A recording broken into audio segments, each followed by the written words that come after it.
আজকে আমাদের ডাকে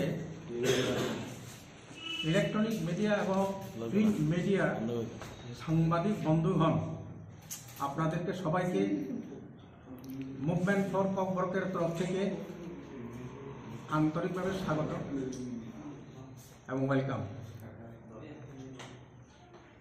আজকে আমাদের বক্তব্যের আগে আমি কিছু আপনাদের সামনে পরিচয় করে দিতে চাই, ইন্ট্রোডাকশন। আজকের প্রেস মিটে উপস্থিত আছেন আমাদের ভাইস প্রেসিডেন্ট মাননীয় রমেশ দেববর্মা, নমস্কার। জেনারেল সেক্রেটারি মাননীয় বিনয় দেববর্মা, অ্যাসিস্ট্যান্ট জেনারেল সেক্রেটারি মাননীয় বিজয় দেববর্মা, অর্গানাইজিং সেক্রেটারি মাননীয় রতন দেববর্মা, আমি প্রেসিডেন্ট রুহি চন্দ্র দেববর্মা। আজকে আমাদের মূল বক্তব্য একটাই থাকবে। কিছুদিন আগে ত্রিপুরাপুর সভাপতির মৌখিক বক্তব্য বা মৌখিক নির্দেশকে নিয়ে বিভিন্ন এনজিও এবং বিভিন্ন রাজনৈতিক দলের তরফ থেকে যে কথাগুলি বা যে প্রশ্নগুলি উত্থাপন হয়েছিল, আমাদেরও তাই থাকবে এবং আমাদের তরফ থেকে একজনই বিস্তারিত আপনাদের সামনে বক্তব্য তুলে ধরবেন। বক্তব্যটা শেষ হওয়ার পরে আপনাদের তরফ থেকে যদি কোনো কিছু প্রশ্ন বা জিজ্ঞাসা করতে থাকে তা করতে পারেন। Friends from different media hosts, আজকে আমরা মাননীয় মুখ্যমন্ত্রী ত্রিপুরা ওনার কাছে আমরা মেমোরেন্ডাম সাবমিট করে এসেছি। তো বক্তব্য একটাই যে রিসেন্টলি যে ককবরক লেখার জন্য যে বোর্ড এক্সামে যে সমস্যা, এই সমস্যা নিয়ে আমরা বক্তব্য তুলে ধরেছি। এ ব্যাপারে বা আমাদের বোর্ড প্রেসিডেন্ট ওনার যে বক্তব্য আমরা কোনো মতে এটা অ্যাকসেপ্ট করতে পারিনি, কারণ ওনার যে মৌখিক এক্সামিনেশন সেন্টার হেডদেরকে যে বলা যে শুধুমাত্র বাংলা হরফেই ককবরক উত্তর দেওয়া যাবে, সেই বিষয়ে আমাদের আজকের বক্তব্য। তো আমরা মনে করি যে এই যে বিষয়টা শুধুমাত্র বাংলাতেই লেখার জন্য যে বলাটা, এটাকে আমরা ওনার dictatorial behaviour of the president of TVSC মনে করি। It is a provocative and the unacceptable. কেননা ভাষার মতো একটা সেন্সিটিভ বিষয়কে ওনার নিজের বক্তব্য করা এটা ঠিক না, কারণ he is not the authority to dictate the which script to be written the answer sheet. সুতরাং ওনার যে বক্তব্য আমরা আপনার সাথে তুলে ধরার আগে যে রোমান স্ক্রিপ্ট এবং বাংলা স্ক্রিপ্টের যে ব্যাপারটা, এটা একটু বলি। যেটা দীর্ঘদিনের সমস্যা, আমরা কোনো রাজনৈতিক দল দিয়ে এটা সমস্যার সমাধান এখন পর্যন্ত করেনি। তো এই সমস্যাটাকে সমাধান করার জন্য 1991 সমাচরণ ত্রিপুরা কমিটি, সেই কমিটি একটা করার পরে রিপোর্ট রিকমেন্ডেশনে কিন্তু আমাদের এই যে Kokborok alphabet of Roman script, এইটাই সেখানেও দেখা গেছে মানুষের রিপোর্টস ডিজাইন। তারপর টিটিএডিসি একটা রেগুলেশন করেছিলেন, সেটা হলো the primary school language regulation 1992। সেখানেও কিন্তু এই যে ককবরক অ্যালফাবেট ও রোমান স্ক্রিপ্টে লেখার জন্য বলা ছিল। তো 32 বছর পরেও কিন্তু সেটা এখনও গভর্নরের রিসেন্ট হয়নি। আমাদের যেটা সমস্যার সমাধান করার জন্যে পবিত্র সরকারকে চেয়ারম্যান করে 2005-এ আবার কমিশনের রিপোর্ট এসেছে, সেটা 70.30% সেই ককবরক অ্যালফাবেট ও রোমান স্ক্রিপ্টে ককবরক লেখার জন্য রিপোর্ট ডিজাইন। তো এই পরিপ্রেক্ষিতে আমাদের যে এই যে আমরা বলতেই পারি যে ককবরকের জন্যে আমাদের নেটিভ পিপুলরা ককবরকে কী লিখতে চান সেটা পরিষ্কার দেখা গেছে।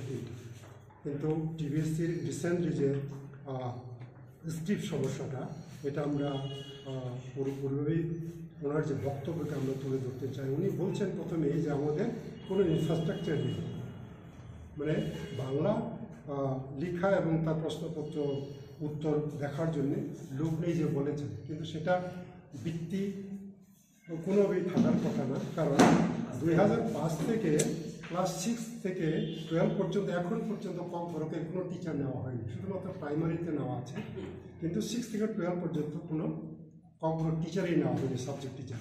সুতরাং কাকে দিয়ে পড়ানো হচ্ছে আপনারা হয়তো জানেন যে কক বরক স্পিকিং গ্রাজুয়েট পোস্ট গ্রাজুয়েট যে টিচাররা যারা কক বরকবাসী তারাই এই খাতাগুলো দেখছেন। সুতরাং ওনারা বাংলা এবং যে কক বরক অ্যালফাবেট রোমান স্ক্রিপ্ট এটা দেখার কোনো অসুবিধাই নেই। তো ওনার যে বক্তব্য এটা অসাধারণ। আর সেকেন্ডলি উনি বলছেন যে কক বরকের পাঠ্য বই সেটা তো আজকে থেকে না, প্রায় 30 বছর ধরেই যে একটা পার্টিকুলার স্ক্রিপ্ট দিয়ে কক বরক করা হচ্ছে। যেহেতু স্টেট গভর্নমেন্টের এখন পর্যন্ত কোনো স্ক্রিপ্টে কক বরক লেখার জন্য ডিসিশন হয়নি, শুধুমাত্র বাংলাতে যে পাঠ্য বই প্রিন্ট করা হচ্ছে সেটা অনৈতিক এবং এটা অন্যায় করা হচ্ছে আমাদের কক বরক স্টুডেন্টদের উপরে। সুতরাং এটাও কোনো ভিত্তি নেই। সেকেন্ডলি এই যে ইংলিশ মিডিয়াম স্কুল, এটা সরকারই তো করেছে ইংলিশ মিডিয়াম স্কুল। সেই ইংলিশ মিডিয়াম স্কুলের ছেলেরা তারা সব ছাত্রী ইংলিশ মিডিয়াম পড়ে, তখন একটা সাবজেক্ট তারা তো বাংলা জানেই না, সে বক্তব্য সেখানে তাদেরকে কী করে আপনি বাধ্য করতে পারেন যে বাংলা হরফে কবর লেখার জন্য? সুতরাং এটাও আশা, এই ব্যাপারটা আমরা কোনোমতেই নিতে পারি না। তো আমাদের বক্তব্য আরও স্ট্রংভাবে বলতে চাই, গত 10 তারিখে কক বরক অ্যাডভাইজারি বোর্ডের চেয়ারম্যান ডক্টর অতুল দেববর্মার চিঠি দেখিয়ে আমাদের প্রেসিডেন্ট টিভিএসসি যে বাংলা হরফে লেখার জন্য যে ওনার যে ডিসিশন অথবা ওনার যে অর্ডার, এটা মোটেও এটা গ্রহণযোগ্য হতে পারে না। কেননা অতুল দেববর্মা কক বরক অ্যাডভাইজারি বোর্ডের chairman, is the not authority, is a suggestive একটা বডি কক বরক ডেভেলপমেন্টের জন্য। কোন স্কিম হবে এটা গভর্নমেন্ট এখনও টেকেন হয়নি ওনাদের দ্বারা। সুতরাং ওনার এই চিঠির উপরে প্রেসিডেন্টের এই বক্তব্য এটা মোটেও গ্রহণযোগ্য নয়। আর অতুল দেববর্মা সম্পর্কে আমি বলতে চাই যে ইজ দ্য অপরচুনিস্ট একজন মানুষ। উনি কী করে কক বরক অ্যাডভাইজারি বোর্ডের চেয়ারম্যান হতে পারেন? উনি প্রথমেই 2004 সালে প্রথম যে বই আমাদের হুকুম মিশন থেকে এই যে তকসাতিয়ারি ছোটো গল্পের বই রোমান হরফে ছাপিয়েছে আমরা। তারপরে 2018-তে ওনার কথা বলতেই হয় যে এমএলএ হয়ে আসার পর উনি ওনার বক্তব্য চেঞ্জ করেছে, দেবনাগরীতে কক বরক লিখতে হবে, তারপর এখন বলছে বাংলাতেই লিখতে হবে। সেই সব মুহূর্তে এটা থাকার কোনো গ্রহণযোগ্যতা ওনার হারিয়েছেন। সুতরাং এ ব্যাপারে মাননীয় যে ত্রিপুরা বোর্ডের এই প্রেসিডেন্ট যে বক্তব্য এটাকে ভিত্তি না করাই ভালো।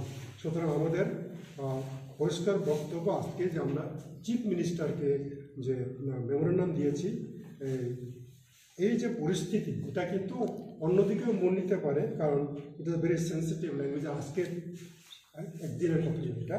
সুতরাং তাদের যে provocative and unacceptable, it's a very dangerous disasterial for the যে কক বরক স্পিকিং ইংলিশ মিডিয়াম স্টুডেন্টের জন্য যে বাধ্যবাধকতা করা হচ্ছে, এটা কিন্তু আমাদের সমাজকেও এটা অ্যাকসেপ্ট করবে। সুতরাং ত্রিপুরা বোর্ডের প্রেসিডেন্ট ডক্টর ধনঞ্জয় চৌধুরী এবং ডক্টর অতুল দেববর্মা কক বরক অ্যাডভাইজারি বোর্ডের যে চেয়ারম্যান, ওনাদের ক্রেডিবিলিটি, ওনাদের অ্যাকসেপ্টেবিলিটি, ওনাদের দায়িত্ব ওনারা পালন করেনি, ওনাদের অফিসকে ওনারা মিসইউজ করেছেন ওদের যে ক্ষমতা।